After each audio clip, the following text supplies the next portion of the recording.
brother. Big brother. Big brother? Big brother. The big brother. Big brother. Big brother. Big brother. Big brother. What you didn't see. Hey everyone, my name is Dylan James and welcome to Big Brother What You Didn't See. This is a one-stop shop where I tell you everything you need to know that has happened on the live feeds that may or may not take place on the broadcast episodes. I'll be watching the live feeds, I'll be reading the forums, I'll be engaging in live chats so you don't have to. So a little about me. I'm 25, I'm a college graduate, I live in Southern Ontario, I am the inventory manager at a car dealership.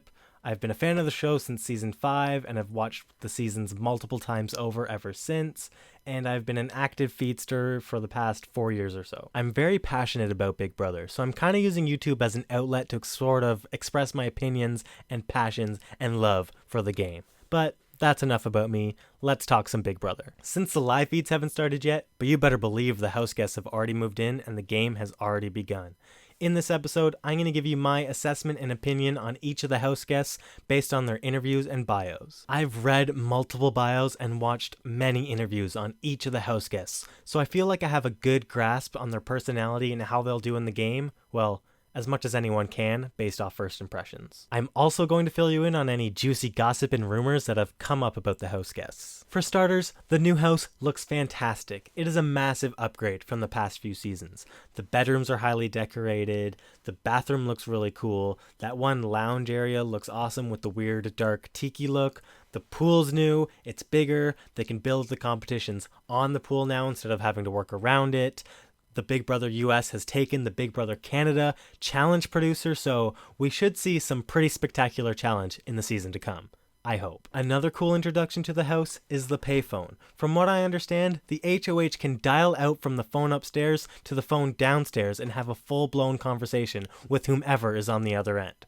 Pretty cool. It is also confirmed that there will be no Battle of the Block. Woohoo! Literally the worst. There's going to be a new competition in its place that will impact the game, and it's going to take place before the veto competition. So there's a lot of speculation online, and a lot of people are pointing at the extra chairs in the living room. People think that there's going to be a competition that disables someone or multiple people's ability to vote on eviction night.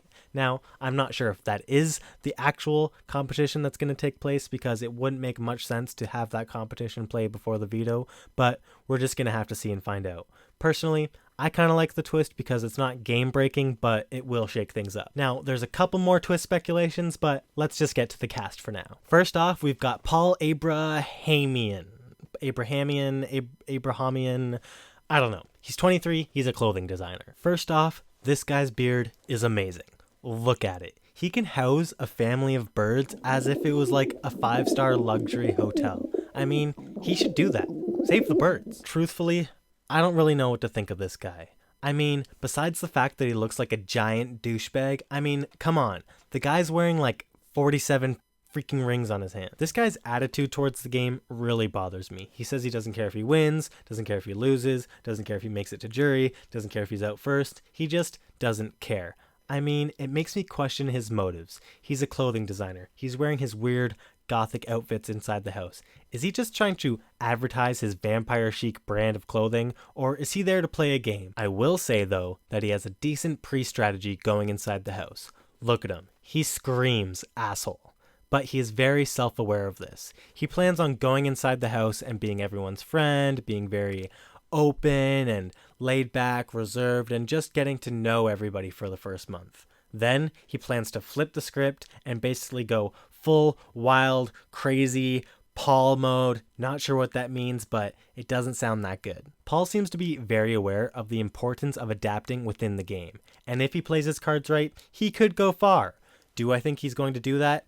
Not a chance. I feel like he's going to lose his cool with the first few weeks, like he says he's not going to, rub people the wrong way, and get evicted out the door. Next up, we have Victor Arroyo. He's 25, he's a gym manager, and he actually shares the same last name as Jen City from Big Brother 14. First off, this guy looks like the bad guy from some drug trafficking movie. I mean, look at him, with his slick back hair and button-up shirt. If I was walking down the street, I would never trust this guy. His bio doesn't really help his case. He goes on to say how he wants to get money, get women, and prove people wrong. His arrogance is really grating. I can't tell if this is just some form of act to play up to the producers or if this is his true personality. If it is, he's not going to last very long. He's also only one of 2 people that said they would rather lose and be loved than win and be hated. Anyone who says that can literally get the fuck out. Like, why are you even here? You haven't even won and I already don't like you. Good job. Next is Corey Brooks. He's 25 and he's a baseball coach. Of course you are. There's not much to say about this guy besides sleep. Honestly, he's so boring. It was a struggle to get through his interviews. This guy is an obvious recruit. He says he wants to mimic the game of Zach. Corey, did you finish Big Brother 16 in sequester? Because it did not turn out well for him. This guy's already actually got some Twitter dirt that was brought up from 2011 and 2012. He posted some pretty disgusting homophobic tweets that I obviously don't agree with. But come on, this was 4 or 5 years ago. The guy was 21. Let's give him a break. Unfortunately, with his looks and charm, he'll probably do pretty well, and I don't think we'll see him out before jury. Anyways, I'm already bored talking about this guy, so let's move on. Next up, we've got Pauly Calafieri. He's 27, he's a DJ, and yes, he's Cody from Big Brother 16's brother. He's got the looks to take him far. Seriously, no one's evicting this guy early. He's charismatic, he's charming, he's exactly like his brother Cody, and they even look and talk the same.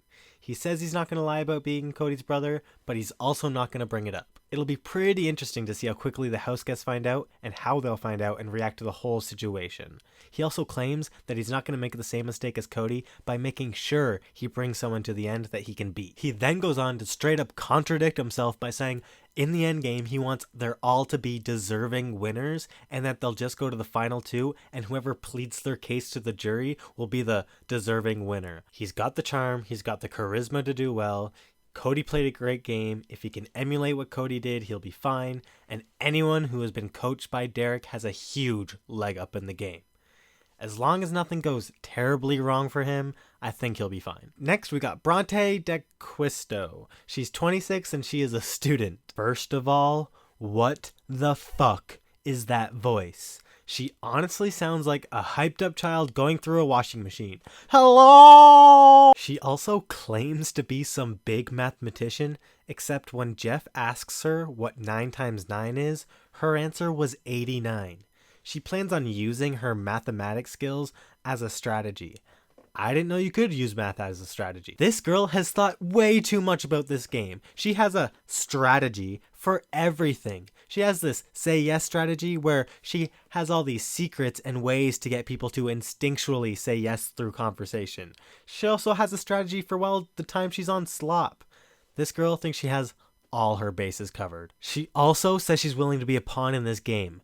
Girl, with that voice and your bubbly attitude, you're going to get pawned out of this game week 1. I truly feel like this poor girl's going to get nominated week 1. However, if she can escape the first week, I kind of think she can go far. She's sweet, she's innocent, and if you can get past her voice, there's no reason to put her up on the block. She also seems like she's willing to play. She's willing to get her hands dirty, and is not just there to be on TV. So that's a plus. Bronte says she wants to target the quiet, logical players, which she has something going there. However, I feel like the quiet, logical players are just going to stomp her in the game. Next on the list, we have Bridget Dunning. She's 24 and she's a traveling nurse. This bitch is way too freaking happy, way too much. She would really piss me off. I'm sorry, I just can't handle that. Maybe if she toned it down a little bit, but shit. Her main strategy is to just be friends with everyone and be nice to the people who are going to the jury so they'll vote for her in the end. I mean, it worked for Jordan. Bridget has a boyfriend. She's one of the only non-single people inside the entire house. She's actually pretty judgmental of showmances. Truthfully, I think there's going to be a few showmances in the house, so Bridget, you better get used to it. Fun fact, when Bridget gets tired, she gets a lazy eye. She hates bullies and will stand up for herself if it comes down to it. She also thinks she'll be really great at this game and claims to be a bad liar. Lol, what? With Bridget's career as a traveling nurse, she truly works in a high-stress environment and actually does possess the skills to adapt in situation and definitely has potential to go far in the game. Next, we got Zakiya Everett. She's 24 and she's a preschool teacher. It'll be unfortunate if she goes into the house and says she's a preschool teacher because people in the past have used preschool teacher to cover up a job that they don't want the house guests to know. So if people think that and they think she's like a high paid model, they might get jealous, get the model curse, eviction, bye. I really like this girl. First off, she's beautiful, which could maybe hurt her in this game. She's been a fan of the show since season 3 and has a really good grasp on the game. She wants to be able to read people and observe her surroundings within the game. The only downside to Zakiya is the fact that she's actively seeking out a showmance, and not so much for gameplay reasons, but for an actual romantic relationship. This is not the time or place for that. There are other shows for that. Go on them. However, I'm pretty sure Big Brother has produced more lasting relationships than The Bachelor or The Bachelorette. So who am I to say this show isn't for you?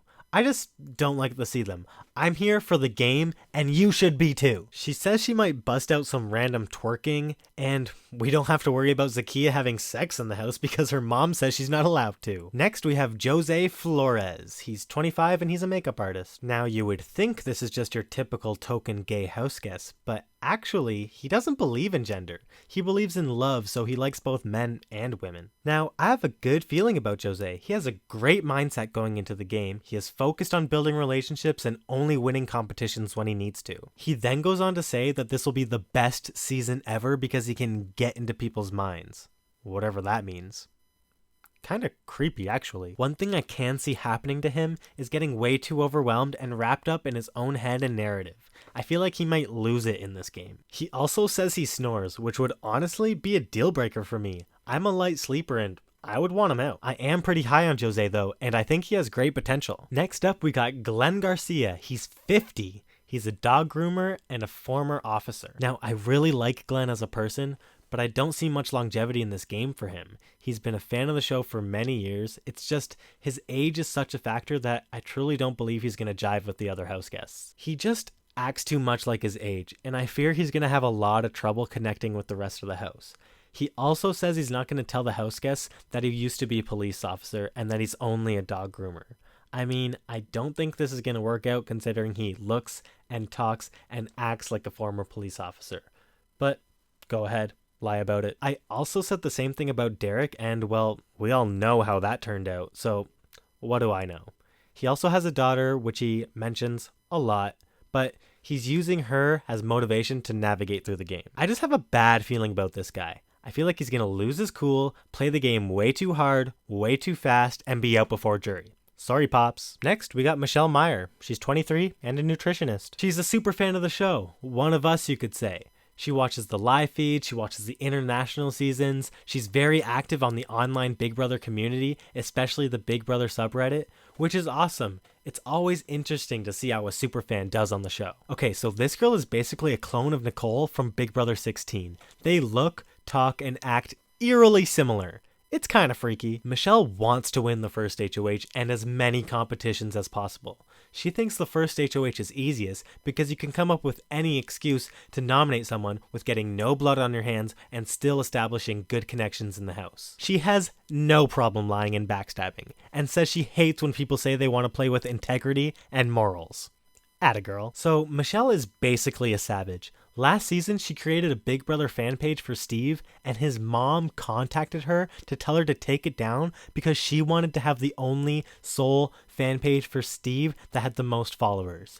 She didn't. She's apparently also on Reddit fat shaming people. Since learning all this, I really hope Michelle's trolly side stays within her throughout her Big Brother experience, and her mouth doesn't get her in trouble, because I truly think she's one to look out for. Next, we got Natalie Negrotti. She's 26 and she's an event coordinator. No time for TV, Natalie. Honestly, this bitch doesn't even watch TV or own a TV for that matter. It's a little questionable as to why she's even on the show in the first place. Moving on. She thinks glitter is a color, she's an ex-NFL cheerleader, and somehow thinks that'll help her immensely in the Big Brother game. She's never lived with a guy before in her life, so that should be interesting. She's aware that she looks like a bitch on the outside, but claims she's actually really sweet and wants to get along with everyone. She knows girls are catty, but wants to be the one to bring them together and create a girls' alliance. Good luck. Natalie seems like she's there to play and isn't just going to float on into the end. She says she's ready to make moves and be conniving. She has a very strong personality, so I'm really not sure where to place her. She could actually go either way. If she can get along with everyone and is sweet and nice like she says, she could go really far. But I fear she has early boot written all over her. Apparently she knows or is friends with Pow Pow from season 16. Well, she went out week 2. Not the best connection to have. Next up, we got Tiffany Russo. She's 32 and she's a high school teacher and obviously Vanessa's sister. She truly just feels like a more calm, in-check Vanessa, and I really think she has what it takes. I was a Vanessa stan, and I think it's going to be the same for her sister. She seems very smart, articulate, and calculated, and I love how she played Jeff in her interview when he asked her if she knew any previous house guests. She played it coy and cool, like she was in the game already. I love it. I live for it. She looks and sounds exactly like Vanessa. So there's no freaking way the house guest won't pick up on it. She says she's not going to say anything about being Vanessa's sister unless it's brought up. I don't know if that's the best strategy. I feel like it's best to get it out of the way before any scheming begins. She's got the strategy, she knows how to play the game, she was coached by her sister, she's less emotional, she knows how to take a step back, she knows the ins and outs of the game, she's got a huge advantage coming into this house. The disadvantage is, how are these house guests going to react to the siblings? The fact that it's pretty clear that veteran players are going to be entering the game might create the perfect amount of cover for the target to go off their back. Tiffany stated she wants to find one person to be her true alliance member. She also said it's going to be really hard for her to throw competitions as she considers herself a competitor, especially in the moment. Fun fact! She's a singer, a guitar player. She can also sing and talk with her mouth closed, which is interesting. Tiffany is definitely my winner pick of the new cast, and I am so excited to see her play. Now, it's been made official that there's going to be 4 mystery house guests entering the game. There is a lot of speculation online on who it could be, and it's pretty well known on who it is. Apparently, it's going to be Davon Rogers from season 17, James Hewling from season 17, Frank Udy from season 14, and Nicole Frenzel from season 16. I actually think Davon has a pretty good chance in this game. If she learns from her mistakes and keeps her mouth closed, she's got a good shot. James, I'm actually not so excited about. I feel like we've seen his game, there's nothing new he's going to bring to the table, he's gotten in some drama with his past house guests, and I've heard on the internet that he's some form of fame whore and only wants to be on TV. Frank is pretty much the player that I would hate to play with. He wants to strong arm through the competition by winning everything, feels like you should be playing with morals and should never lie, and just tries to take the moral high ground and is condescending towards people who are actually playing the game smart. Nicole, I don't really know. She seemed like a really big fan going in the first time. Her and Hayden aren't together anymore. She was evicted twice on her first season, so I don't really know why she's there, especially when her clone is already part of the cast, so there's going to be like 2 of them in the house. What's going on, Big Brother? Well, that is 16 cast members. I am so excited to see what goes down this season. With the new twists, the new competition, no battle of the block, the siblings, the returning house guests. I can't wait. It should be an explosive and exciting season, and I can't wait to share it with you guys. Tune in next time where I tell you everything you need to know that's happened on the live feeds. And be sure to scroll on down to that like button and make it turn blue. And subscribe if you haven't already. Follow me on Twitter. I'm at BDylanJames. See you guys. Big brother. Big brother. Big brother. Big brother. The big brother. Big brother. Big brother. Big brother. Big brother. What you didn't see.